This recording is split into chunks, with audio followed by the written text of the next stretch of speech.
Do you believe that in the 1960s, you could walk into a regular car dealership, sign the paperwork for a car that was completely legal to drive on the street, but immediately after that, the manufacturer would cancel the warranty and place a warning label on the window for track use only? Not because the car was defective, not because the dealership made a mistake in the paperwork. That was the manufacturer's intention. These cars were sold to the public, yet they had enough power to blast down the quarter-mile in roughly 10 seconds. Engineers had to bend homologation rules, under-report port horsepower on official documents, and sometimes even mislead insurance companies. Today, we're going to reopen the file on 12 of the most unhinged factory drag cars ever to roll off an American assembly line. Machines that once irritated NASCAR or gave NH officials headaches and turned ordinary dealership parking lots into the starting line for drag racing legends. 1963 Plymouth Savoy 426 Max Wedge. Not a flashy sports coupe, but a sedan that looked almost ordinary. Yet hidden beneath that simple body was a very different heart. The 426 cubic inch Max Wedge 58. One of the most brutal machines ever stuffed into a car, sold to the public. Plymouth's engineers understood their mission perfectly: the quarter mile. So, they began removing anything that wasn't absolutely necessary. The front end was replaced with lightweight aluminum panels, the suspension was tuned for violent launches, and the engine bay was designed to swallow that massive big block engine. On paper, the Savoy Max Wedge was rated at about 425 horsepower. But on the drag strip, unreality told a very different story. When the starting lights turned green, this plain-looking sedan launched like a cannon, lifting its front wheels slightly off the pavement and opening the door to the brutal era of super-stock drag racing in America. 1963 Chevrolet Impala Z11.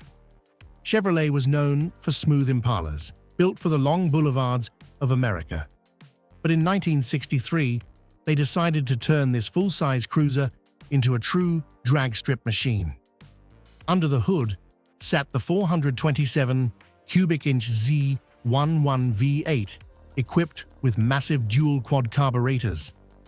On paper, Chevrolet listed a modest figure of about 430 horsepower, but the racers of that era all knew the truth. Real output could reach 500 horsepower, a number that was almost unimaginable for a commercially produced car in the early 1960s. Chevy also spared no effort when it came to reducing weight. The hood, fenders, and several body components were made from aluminum, transforming the large Impala into a formidable /4M Predator. Only about 50 Z1s were ever produced, and their appearance quickly made both Detroit and insurance companies uneasy.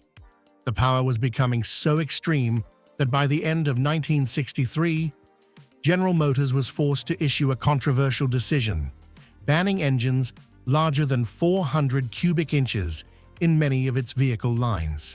1963 Pontiac Catalina Super Duty. Among racers, it earned a legendary nickname, the Swiss Cheese Pontiac. That nickname was no joke. Pontiac engineers literally drilled dozens of holes through the frame and various metal components to shave off every possible pound of weight. From underneath, the car's chassis looked exactly like a block of Swiss cheese, full of holes. In an era when the concept of crash safety was still vague at best, this was the fastest way to turn a full-size sedan into a 4-mile weapon. At the heart of the Catalina Super Duty was a 421 cubic inch V8, equipped with a Carter AFB 4A barrel carburetor. Pontiac officially rated it at about 405 horsepower, but the real-world results told a very different story. The car could run the 1/4 mile in the low 12 seconds, performance roughly equivalent to over 500 horsepower at the time. Only about 14 cars were produced, making the Catalina Super Duty one of the rarest factory drag cars in history. Decades later, one example sold at auction for nearly $742,500, proof of an era when Detroit engineers were willing to drill holes straight through a car's frame just to gain a few tenths of a second on the drag strip. 4. 1964 Ford Fairlane Thunderbolt. The Thunderbolt was created with a single purpose: to win on the drag strip. Ford engineers stuffed the massive 427 cubic inch side oiler V8 into the Fairlane's body, which was far more compact than the company's full-size models. On paper, the engine was rated at about 425 horsepower, but the racers who drove it all knew the real number was closer to 540 horsepower, a machine that was almost a pure race car sold directly from the showroom.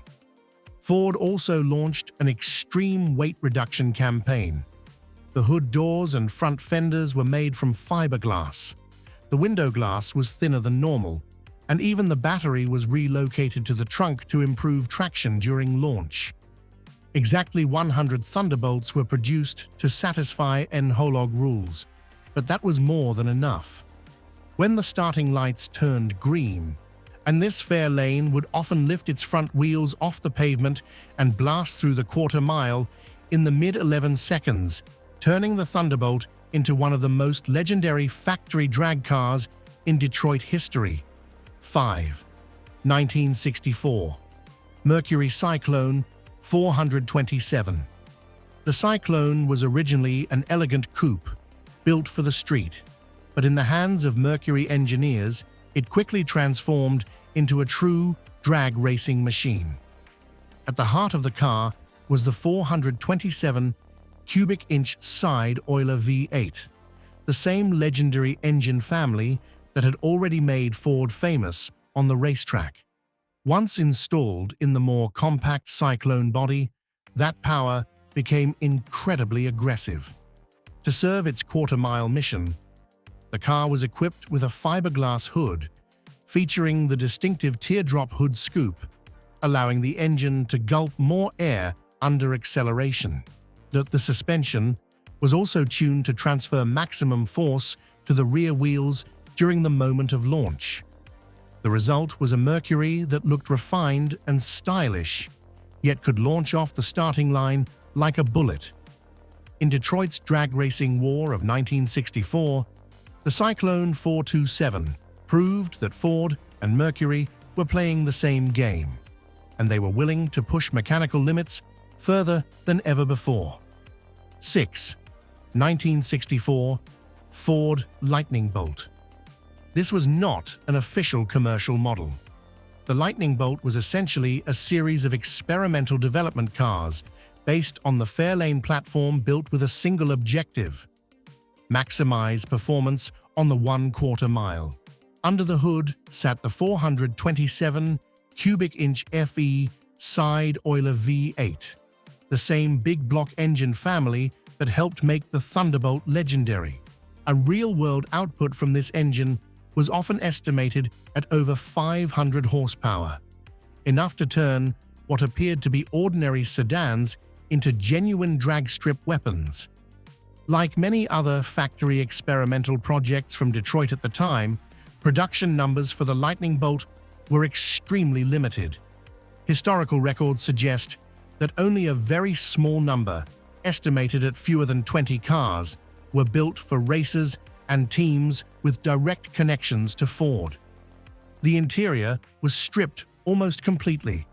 The rear seats disappeared, sound insulation was removed, the glass was thinner, and many body components were lightened as much as possible. The result was a machine that felt raw, loud, and almost unsuitable for street driving. But on the drag strip, the Lightning Bolt represented Ford's boldest experimental spirit during the horsepower war of the 1960s. 7. 1964 to 1965, Ford Falcon 427. The Falcon was originally a modest, compact car, significantly lighter than models like the Fairlane or Galaxy. But in several of Ford's experimental drag racing programs, engineers attempted something that seemed almost impossible: stuffing the massive 427 cubic inches FEV8 into the Falcon's tight engine bay. The result was a machine with a power-to-weight ratio that was almost frightening. With real-world output often exceeding 500 horsepower, the tiny Falcon could launch off the starting line so violently that keeping the steering wheel straight became a genuine challenge. These Falcon 427 cars were never mass-produced. They existed mainly as factory experimental drag cars built in extremely limited numbers for racers and teams affiliated with Ford. But on the drag strips of 1964 to 1965, they quickly proved one thing.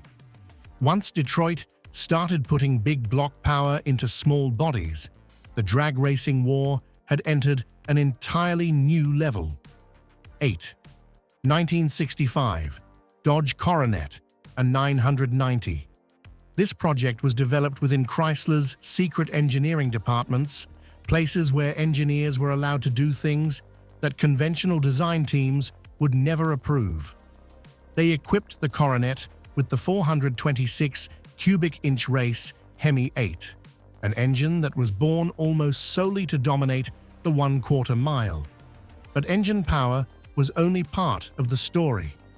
To improve traction at launch, engineers moved the entire front axle forward by about 10 to 15 inches, while the rear axle was also relocated forward by about 10 inches.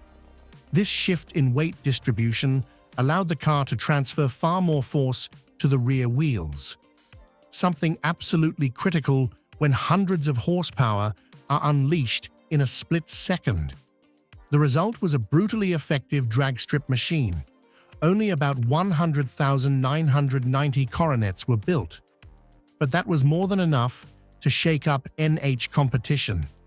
The dominance of the race, Hemi even angered Ford so much that the company forbade many of its factory-backed drivers from racing directly against this car. 1966, Ford Fairlane 500 R-Code. This was Ford's answer after the shock Dodge created with the Coronetta 990, one of the rarest secret weapons ever to leave a Ford assembly line. At the heart of the car was the 427 cubic inch FEV 8-side oiler, an engine famous for its ability to withstand extreme punishment in drag racing and NASCAR. In the R-Code configuration, the engine was equipped with dual 4-barrel carburetors, producing real-world power far beyond the modest number listed on paper. Unlike many other muscle cars, the Fairlane 500 R-Code was never widely sold to the public.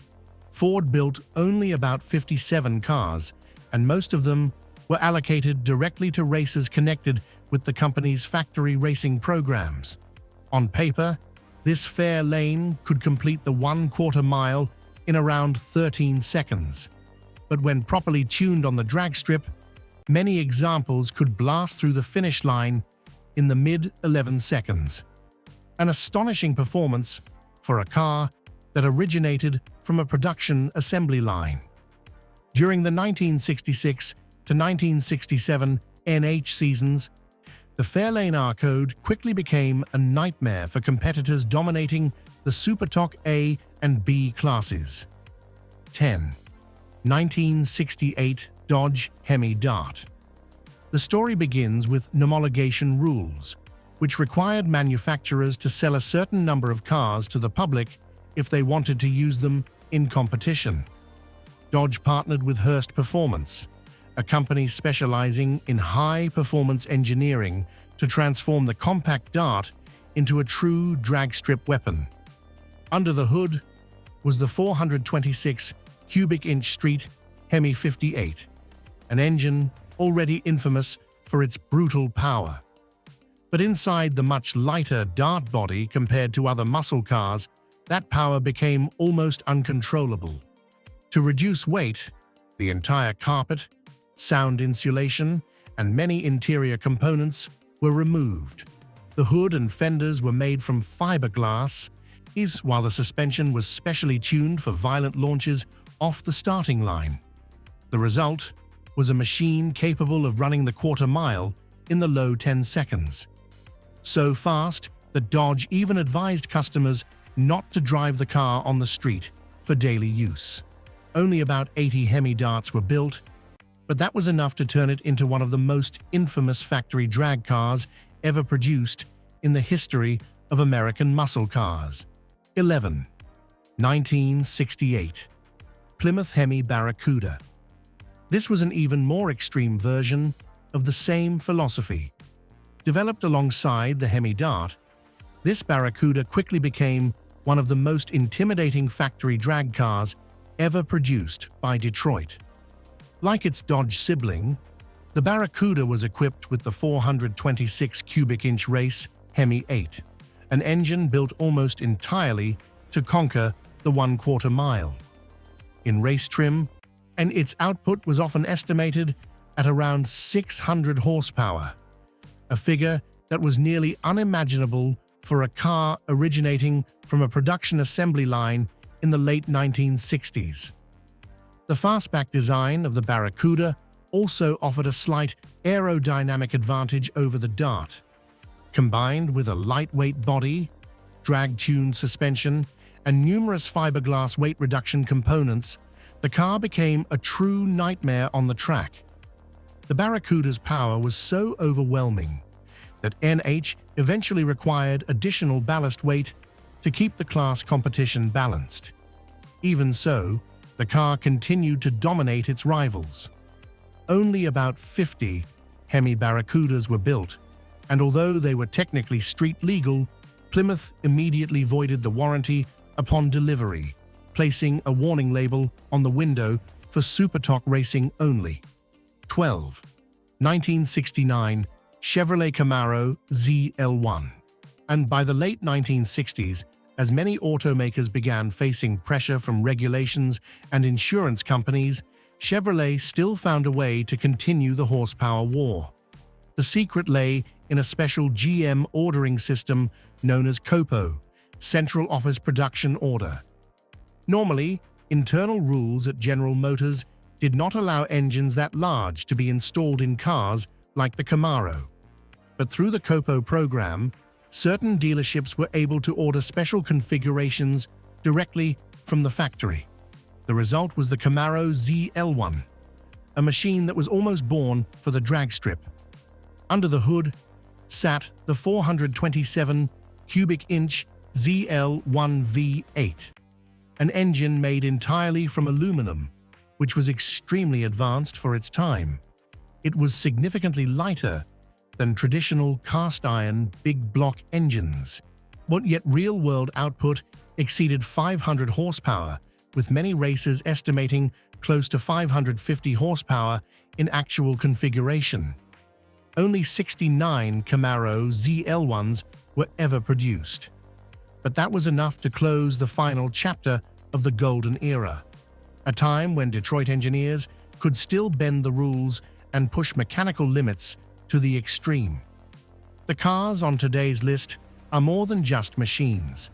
They are the product of an era when the rules were still loose, when horsepower was intentionally underreported on paper, and when a car sold at a dealership could make an entire drag strip fall silent the moment it launched.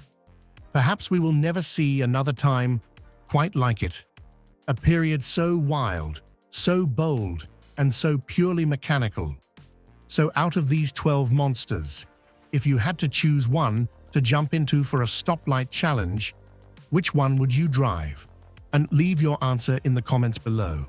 And don't forget to like, subscribe, and turn on the notification bell, because there are still many more Detroit legends waiting to be told. See you next time.